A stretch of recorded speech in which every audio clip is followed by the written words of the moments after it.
हरिओम तत्सत। जन्म कुंडली विश्लेषण। यहाँ हम रोजगार एवं वैवाहिक जीवन से संबंधित मुख्य दो विषय पर चर्चा करेंगे। तो किसी भी व्यक्ति के कुंडली में रोजगार के लिए या व्यापार करें या नौकरी करें, जो कुछ भी करें, तो सबसे पहले दसम भाव को देखा जाता है एवं इसके स्वामी को देखा जाता है।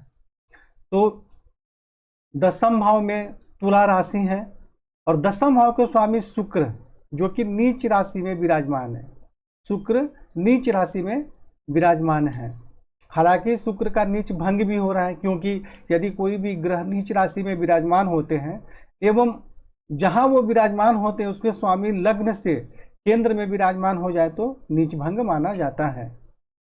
तो यहाँ इसको नीच भंग तो हो रहा है, और वैसे शुक्र जो है 27 अंश तक नीच राशि में होते हैं। तो सबसे पहले नीच भंग हो रहा है, परंतु इसका लाभ जो है शुक्र के ही दशा अंतरदशा में प्राप्त होगा। बाकी समय में परेशानी हो सकती है, इसलिए नीच भंग हो रहा हो तब भी हमें जो ग्रह नीच राशि में विराजमान है उससे संबंधित उपाय करना चाहिए। तो सबसे पहले आपको शुक्र का मंत्र जाप करना चाहिए। दूसरी बात कि जो शुक्र है वो स्वयं से भी द्वादश भाव में विराजमान हो गए हैं। जैसे शुक्र नीच राशि में तो है ही, और स्वयं अपने घर से जो दसम भाव से द्वादश भाव में विराजमान हो गए, इसलिए सबसे पहले शुक्र का मंत्र जाप करना चाहिए, उसको प्रबल करना चाहिए। दसम भाव में सूर्य नीच राशि में विराजमान है, परंतु सूर्य 10 अंश तक ही नीच राशि में विराजमान होते हैं, और केंद्र में अगर कोई भी ग्रह नीच राशि में विराजमान होते हैं तो उनका नीच भंग हो जाता है। तो इसलिए यहाँ सूर्य से कोई परेशानी नहीं है। सूर्य अष्टमेश है, लेकिन सूर्य और चंद्रमा को अष्टमेश का भी दोष नहीं लगता है, अर्थात कि सूर्य को यहाँ विराजमान होने से रोजगार में कोई परेशानी नहीं है।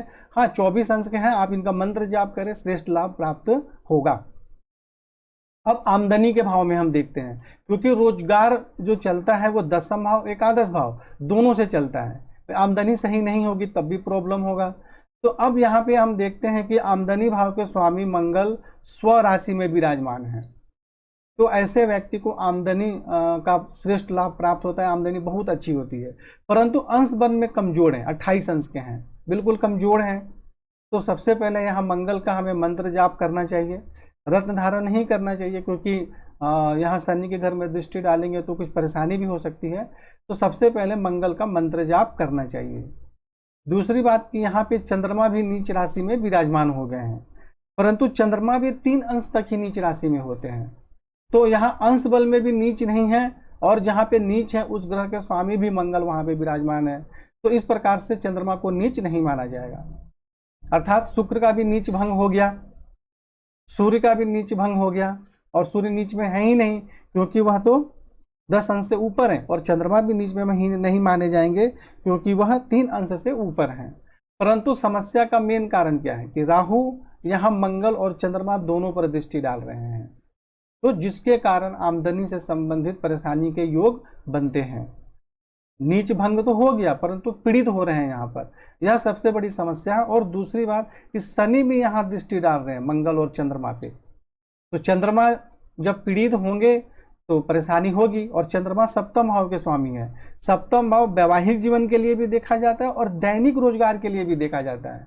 यानी दसम भाव को तो मुख्य रूप से रोजगार के लिए देखा जाता है, परंतु उसके साथ साथ सप्तम भाव को भी दैनिक रोजगार के लिए देखा जाता है। तो अब यहाँ चंद्रमा जो सप्तम भाव पत्नी के स्वामी है वो यहाँ विराजमान है, उसके साथ साथ मंगल भी जो है आमदनी भाव के स्वामी, और दोनों ही यहाँ पर पीड़ित हो गए। और राहु जो है यहाँ पे चंद्रमा के घर में विराजमान है। तो इससे क्या होगा, आमदनी प्राप्त करने में कठिनाई एवं परेशानियों का सामना करना पड़ेगा, और वैवाहिक जीवन में भी परेशानी होगी, विवाह में विलंब होगा, विवाह यदि हो भी गया तब भी जाकर मतभेद होगा। तो इसलिए यहाँ मुख्य हमने जो कुछ भी अभी देखा उससे ये सबक मिला कि हमें राहु एवं शनि से संबंधित उपाय करना जरूरी है। अब आप बोलेंगे कि शनि लग्नेश है, लग्नेश का दान कैसे करें? तो किसी भी ग्रह का दान एवं उपाय करने से कोई भी ग्रह कमजोर नहीं होता, बल्कि उसके परेशानी वाले भाव में कमी होती है। जो वो परेशानी का योग बना रहे हैं, किसी प्रकार का परेशानी कर रहे हैं, उसमें कमी होती है। और इसीलिए ये कहा जाता है कि भाई सिर्फ त्रिकोण का रत्न पहन लो, इस प्रकार का जो परामर्श देते हैं वह गलत परामर्श देते हैं। कई लोग ज्योतिष में यूट्यूब में पूरे भरे हुए हैं कि बस त्रिकोण का रत्न पहन लो तुम्हारा कल्याण हो जाएगा, परंतु आप यहाँ देख सकते हैं कि जो लग्नेश और धनेश शनि ये खुद यहाँ पे दृष्टि डालकर चंद्रमा एवं मंगल पे वैवाहिक जीवन में समस्या कर रहे हैं और आमदनी में भी कठिनाइयों का सामना कर रहे हैं। और राहु भी यहाँ चंद्रमा पे दृष्टि डाल रहे हैं और मंगल पे दृष्टि डाल रहे हैं, अर्थात राहु और शनि के कारण आमदनी में तो प्रॉब्लम भी हो रही है, दैनिक रोजगार में भी कठिनाइयों का सामना करता है और पत्नी एवं वैवाहिक जीवन में भी परेशानी के योग बनते हैं। तो यहाँ राहु एवं शनि से संबंधित दान एवं उपाय करें। और वैवाहिक जीवन के लिए केतु को भी देखें आप, केतु भी सप्तम भाव में दृष्टि डाल रहे हैं, यह भी परेशानी का योग बनाते हैं।